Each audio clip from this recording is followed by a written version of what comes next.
Well, you can call them comedians, frauds, swindlers, con men. Just don't call them magicians. Hi, everybody. We're on the world-famous strip at Bally's in Las Vegas. A couple of guys who have learned to do a few cool things. Penn and Teller join us on tonight's edition of The David Spatz Show.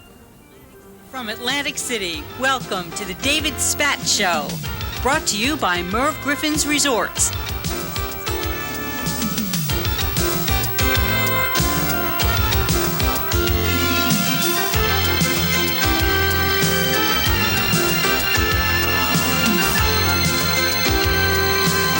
Now, David Spatz. Well, why are these guys a bloody mess, and why is everybody having a good time looking at them? Well, because there are a couple of guys who've learned to do a few cool things. Good evening, my name is Penn Teller, my partner Teller. We are Penn and Teller, and as you can plainly see, it's time for a card trick. When we play in New York City, we use these little cardboard cards. Now we're playing the big joints, we use these diamond plate aluminum, 27-pound each playing cards, and that is a goddamn 3 of clubs, huh? Is that a goddamn 3 of clubs? Can you see that okay? Now, Teller has picked our first of our audience members tonight. Well, Penn, Gillette, and Teller, we came here for the unlimited shrimp, and all we got is celery. Vegas, unlimited shrimp. Well, I was about to ask you, you've both relocated to Vegas, and... But our hearts are in New Jersey. Well, that's okay. It doesn't matter where your hearts are. Your hearts are still in debunking the myths of magic. And you don't believe in anything. You don't. Now, let me propose a hypothetical situation. The International Society of Magicians decides they want to honor you as Magicians of the Year. What do? Do you go to the dinner or not? Oh, do you go to the dinner or not? Jesus, never crossed our mind what we would do in there. You mean like, let's say, the Magic Castle, which threw us out in '86. Right. Because you are telling... Because we tell her how tricks are done, and because we showed a bad attitude. Let's say that these people, the Society of American Magicians, got together and said that they were going to give us the honor. No chance it could possibly happen. Never. No, it would never happen. I guess if they did, if they were kind enough to do that and bury the hatchet, we might show up and, we accept the award and expose some tricks. All right, and yet, while you're on stage, and you do tricks. We do tricks. The reason we really did that, it was mostly hype. The idea was that magic had this very bad reputation because they had done an us or them type situation. Jerry Seinfeld has the line that can't be beat. He said, all magic acts are, here's a quarter, now it's gone, you're a jerk, now it's back, you're an idiot, show's over. And we wanted to make sure that people wouldn't just pull up their station wagons, dump their kids off, and then not come see our show. So we set up this thing where we wanted to make people know we were very different from other magicians. We also didn't want them to get the idea that it would be a guy in old-fashioned clothes posing with, Phil Collins music. But also, really insulting women, shoving them into boxes and torturing them, making them pull all the trap doors, break their fingernails, and then take all the credit with shoulder pads and his leather jacket, a little bit unshaven. And we wanted to get away from that. So one of the ways to do that was to expose tricks, which all lay people know is the biggest no-no in all of magic. And we ended up making it very, very difficult for ourselves because if you expose magic for real, you end up just showing very, very ugly, uninteresting things. So we would have to invent tricks with beautiful aha solutions and then expose those. So we really didn't end up doing as much damage as we claimed to do. But he said, sadly. But it seems to have almost trapped you as cult figures as opposed to putting you over the top into the superstar. I don't know. I don't think we were ever we could be superstars no matter what. We're appealing to a smaller audience. We don't want to play to not only the lowest common denominator, we want to play to the highest common denominator. And on top of that, we don't want to have to I don't know. There's so few people that treat their audiences as though they were at least as smart as they were. And I forgot who it was that said, and Teller will probably tell me later, that you never go poor underestimating the American public. That may be true, but damn it, I don't want to do it. It's no fun. I think the American public is not I think, it is the best educated, most sophisticated audience there's ever been in the world. So is it tough to pull the wool over their eyes? No, because it's a combined effort. effort, and it's an effort to have them have a chip on their shoulder and have fun with it. I mean, people come up and say sometimes that, you know, I'm a doctor and you fooled me, how could you possibly do that? And the answer is very simply, while you were spending all those years studying to be able to perform surgery, we were learning a certain technology of lying. We were becoming really good liars while you were doing that. Maybe, you know, it's not as sophisticated a skill or as difficult a skill, but it is, you know, it's like saying, I'm a really smart guy, why can't I fix a Porsche? I'm a really smart guy, why can't I program a machine code? Because you don't know how to. And we've been working together for 20 years. So we've had some time to learn that stuff, so it's not hard. I noticed you opened your show with an illusion a trick. I don't want to say swindle is good. Swindle is very nice. Piece of fraud. Very nice fraud. Right, okay. A rip-off. It was a card trick, only you used forklifts and everything. How do you come up with the ideas? Well, that one has a really good, easy story behind it. Morty, who's the producer of the David Letterman Show, Robert Morton, called us and said, you know, we want you on the new shows, right when he moved to CBS. And Morty just said, in normal conversation, he just said, but we're in a bigger theater now. We're in the Ed Sullivan Theater, so we don't want, you know, little card tricks. So we thought, well, he must mean he wants big card tricks.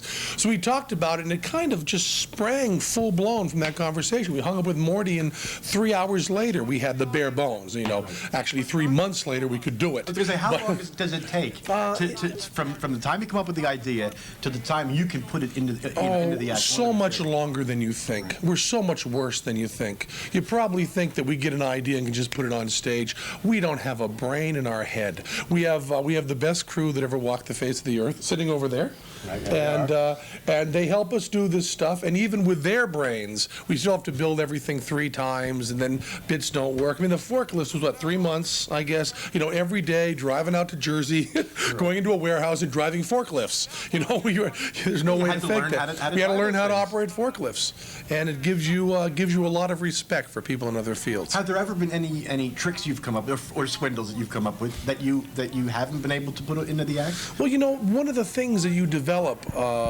we develop working together, is an intuition for what's possible. So when we're brainstorming, to come up with a trick, we pretty much, there's a toggle switch there. There's a filter that stops you from saying, I'll walk out into the middle of the audience and then I will all of a sudden vanish, or I will just fly. Of course, what I mean by fly is not without a Mylar curtain behind you, you know.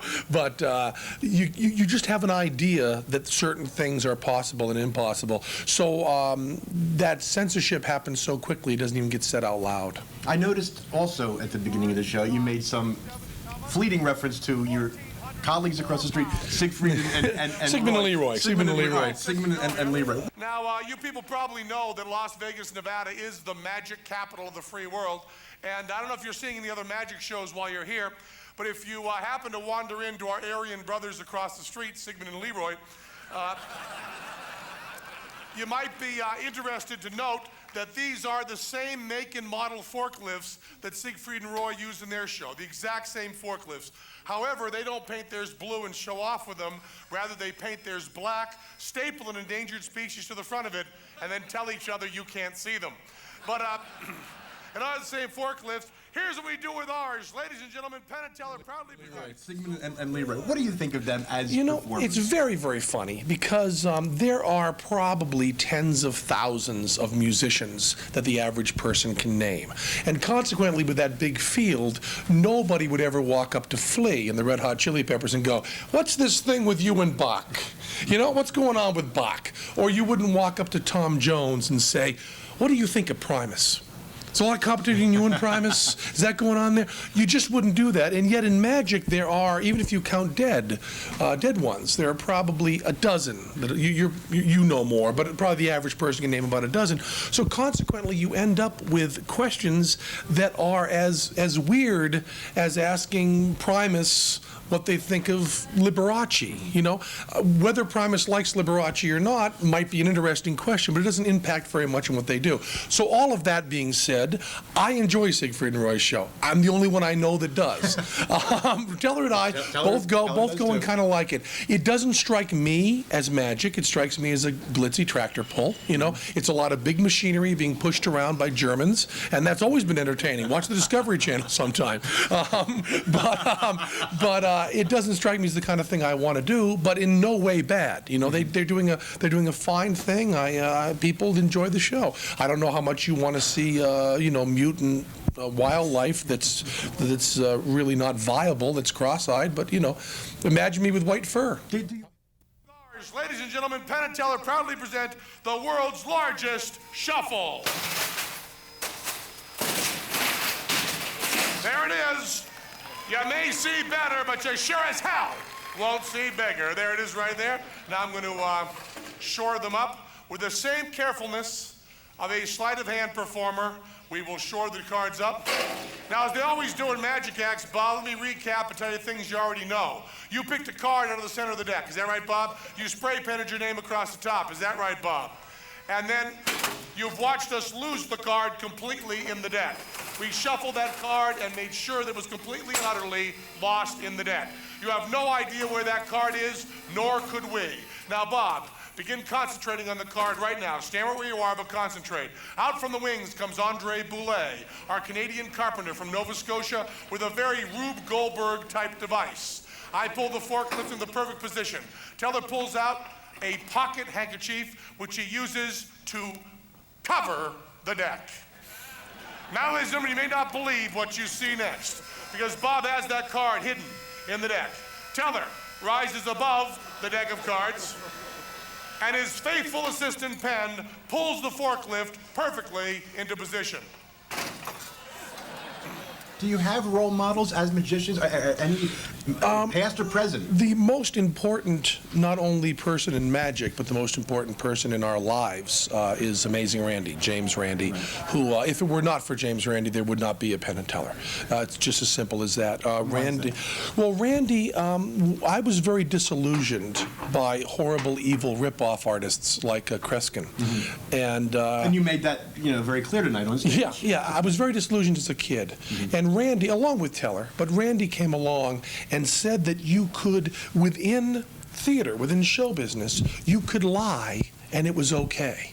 Just a wonderfully liberating thing. You could do the most immoral thing possible. And lying is one of the only things in every culture, every Aboriginal tribe, every group that has no contact with the outside world, lying to a tribe member is always considered a sin, always considered a taboo.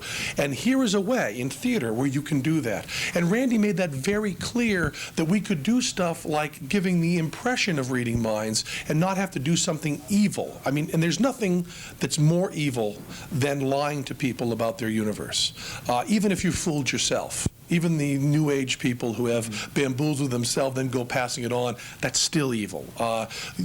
We owe it to our society and to ourselves to seek truth. And I realize that that's stuff you should outgrow in high school, that obsession with truth, but Randy did not. And Randy has spent his entire life just trying to tell people the truth as he sees it, and there's nothing higher you can do. Which is pretty much what you guys are doing. Well, we're in your own little perverted way. Yes. We're kind of the loose cannons on Randy's deck. I mean, Randy goes through, he's not mean, he doesn't debunk, he just experiments and tells the truth as he sees it. We have a little bit of a chip on our shoulder. Mm-hmm. We will laugh in the face of those people that do that, and Randy tends to be very, very polite. He lapses once in a while. Right, you've been together 20 years. You and Teller have been together 20 years. And for almost that long, Teller has not spoken on stage. Well, you know, as Teller. Although I've heard voices occasionally ring out that kind of sound like him because he talks off stage. Why continue the silence? Well, you know, it was something we stumbled upon. Teller started his career doing magic at fraternity parties, which I've forgotten what exact ring of Dante's hell that is. But he found that if he just shut up and did macabre, amazing things, that the frat boys would get bored heckling him. And I started out in similar environments, just being louder, meaner, and more aggressive. And we first did a show together. We were two different acts in the same bill, so anything we wanted to do together had to maintain the integrity of the two individual acts. So we kind of stumble upon wonderful stuff about one person not talking.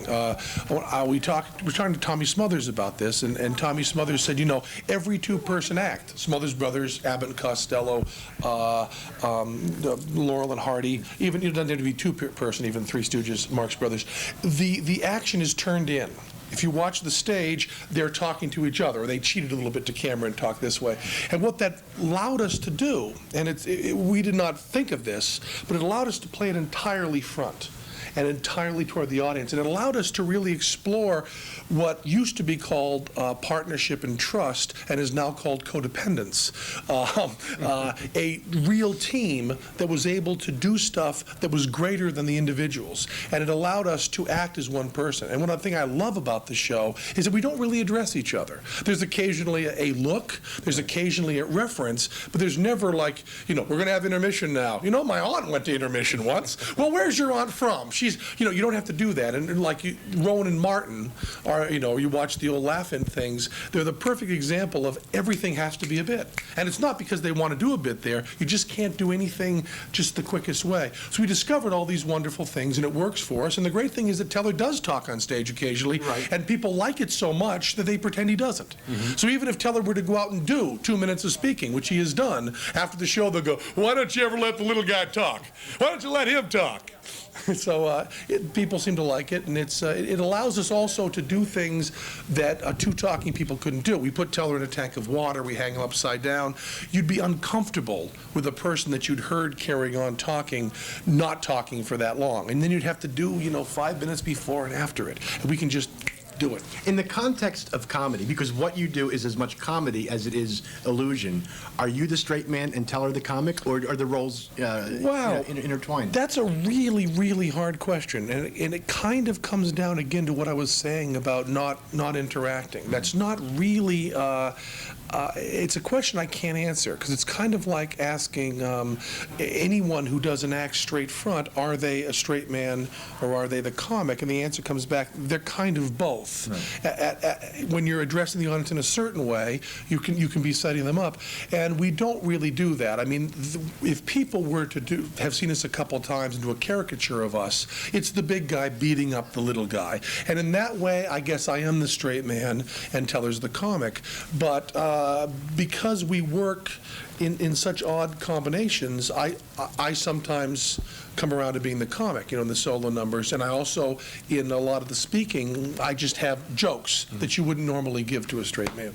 All right, before I let you guys get away, you have just relocated here to Las Vegas from the East Coast. I understand you've built something approaching a prison-like structure, and Teller is designing kind of a hidden house. We had the two basic ways, and you see this all the time in nature. That some, again, a discovery like the armadillo, they deal with armoring and protecting, like the porcupine, and others like the chameleon conceal. So both are designed for privacy. Teller's is hidden in camo painted against a desert mountain. So you'd never see it. And mine is lots of razor wire and cement and gun turrets. Mine's more the David Koresh, and his is more the Howard Hughes. But why Las Vegas? Why did you decide to well, it's all. You're East Coast guys. We're East Coast, where the girls are hip and set a tan. Right. Obviously, we know the Beach Boys summed it up for us. They told you whether you want to be East or West, whether you want tans or hip. The reason is that we work all the time, and we can have more space out here to work cheaper. When we were living in New York City, it was wonderful, but you couldn't have big shop space and big rehearsal space. Also, it doesn't snow here. It doesn't get cold. That's very nice. And all we really care about is the airport.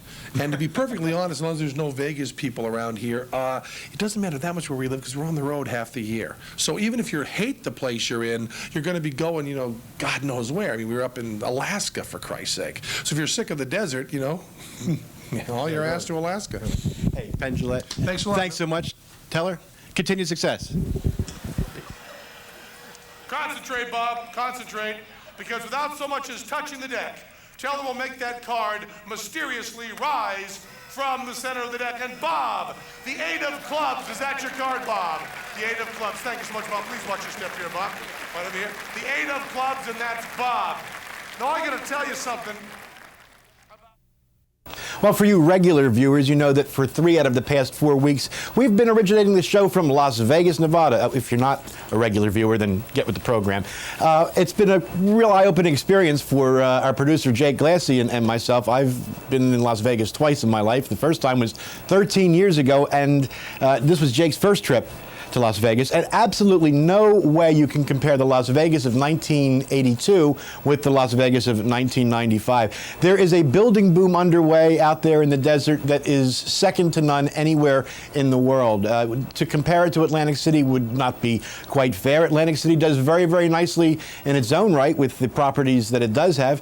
The one problem is Atlantic City doesn't have a whole lot of property, whereas Las Vegas is built on a wide open desert. But we had a chance to swing around the Strip in Las Vegas, check out the MGM Grand, the world's largest hotel at over 5,000 rooms.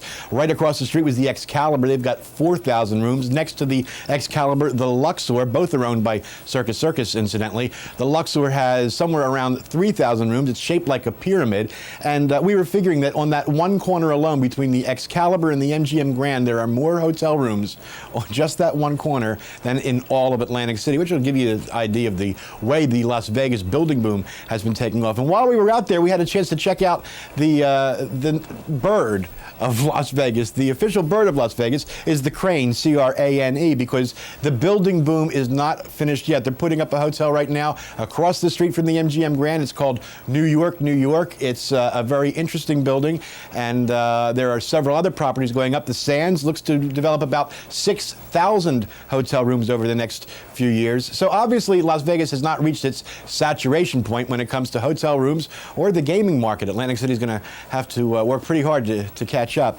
Now, when we come back, we'll have some closing thoughts on our trip to Las Vegas and let you know about what we're planning on doing in January, because we're heading back to Las Vegas. All that and more when the David Spatz Show continues right after these messages.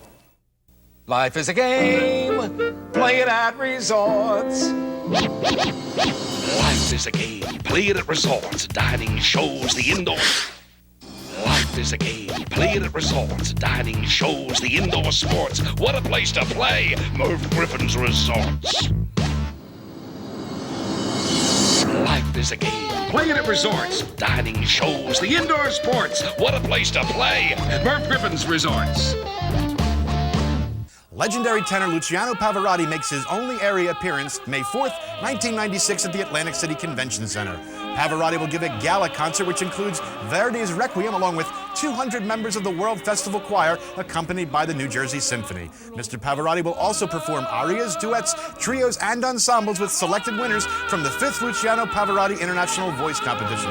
Tickets are on sale at the Convention Center or by calling Ticketmaster at 1-800-736-1420.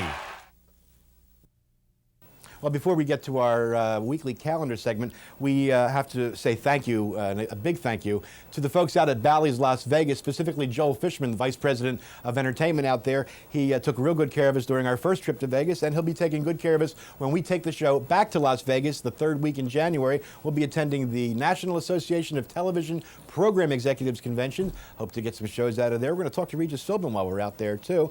Also hope to get a little sneak preview of Penn Teller's brand new show, and maybe check out some of the other shows in Las Vegas. Now, if you're planning to visit Atlantic City over the New Year's holiday weekend, it's a full house of entertainment. The Grand has Harry Connick Jr. and his new funk band. He'll be performing in the Grand Theater. At Trop World and Caesars, it's two Tonys. Tony Orlando at Trop World, Tony Bennett at Caesars. Vic Damone is headlining at the Claridge. Bobby Vinton's at the Trump Taj Mahal. The Temptations are singing all their Motown hits over at Harrah's. And at Merv Griffin's Resorts, Harry Belafonte will ring in the new year. Well, actually, no, Harry won't ring in the new year by himself. He'll be there for a few nights before New Year's, but on New Year's Eve, it's the 5th edition of Merv Griffin's New Year's Eve special, televised live around the United States. Harry Belafonte stars along with Merv and the Coconut Ballroom Orchestra with special guests Trisha Yearwood, Tony Bennett, and a group called New York Voices, one of the great, it's kind of like the Manhattan Transfer, just a little bit hipper. And yeah, I'll be up on the roof at resorts, freezing my, I won't say, it'll be cold up there. But Merv's got me assigned to the roof to do the old rooftop shot of the Atlantic City skyline. And if there's no other old business to come before the meeting, Jake, any old business? Wrap it up. Wrap it up? Okay. Thanks so much for joining us this week. We leave you now with the sinking of a British man of war out in Las Vegas. Happens 8 times a day. See you next week. The David Spatz Show has been brought to you by Merv Griffin's Resorts.